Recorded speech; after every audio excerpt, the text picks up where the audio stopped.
અત્યારના સૌથી અગત્યના સમાચાર એ સામે આવી રહ્યા છે કે રાજ્યમાં શિયાળામાં ક્યાંક વરસાદ છે, ક્યાંક બફારાથી લોકો પરેશાન છે, પણ વાતાવરણ વાદળછાયું છે. રાજ્યના અલગ અલગ વિસ્તારોની આપની જાણકારી આપી છે કે ત્યાં કયા પ્રકારનો માહોલ છે. તમે પણ જણાવો કે તમારે ત્યાં અત્યારે શિયાળામાં શું પાણી શેરીઓમાં ચાલ્યા જઈ રહ્યા છે, કારણ કે હવામાન વિભાગની તો આગાહી આ જ પ્રકારની છે.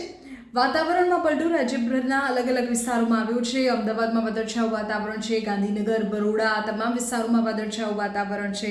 તો પંચમહાલ અને મહીસાગર એવા જિલ્લાઓ છે કે જ્યાં તો સતત અત્યારે કમોસમી વરસાદ વરસી રહ્યો છે, માવઠું પડી રહ્યું છે, શેરીઓમાંથી પાણી અત્યારે ચાલતા થઈ રહ્યા છે અને ખેડૂતોને ખાસ તો નુકસાનની અત્યારે ભીતિ છે, કારણ કે બાજરી, મકાઈ આ બધા જ પાકોને લઈને અત્યારે ખેડૂતોની ચિંતા થઈ રહી છે.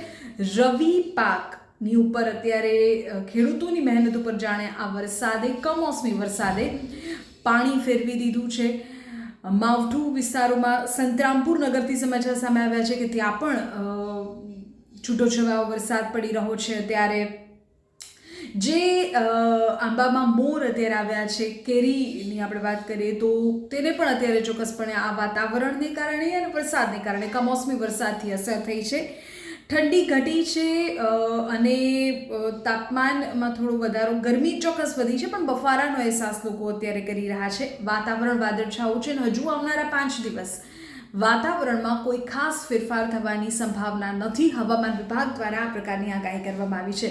હવામાન વિભાગે કહ્યું છે કે આજથી 2 થી 8 ફેબ્રુઆરી સુધી આવનારા આ જે 5-6 દિવસ છે વાતાવરણ આ જ પ્રકારનું રહેશે. મિની વાવાઝોડાનો અહેસાસ પણ લોકો કરી શકે છે. વેસ્ટર્ન ડિસ્ટર્બન્સની અસર અત્યારે રાજ્યના વાતાવરણમાં જોવા મળી રહી છે અને એ પછીના જે 5 દિવસ છે ત્યારે વાતાવરણ શુષ્ક રહી શકે છે તેવું હવામાન વિભાગ અત્યારે આગાહી કરી રહ્યું છે. તો આપને ત્યાં કયા પ્રકારનું વાતાવરણ છે અત્યારે? શું તમારે ત્યાં પણ વરસાદ છે? કમેન્ટ કરીને અમને જણાવજો.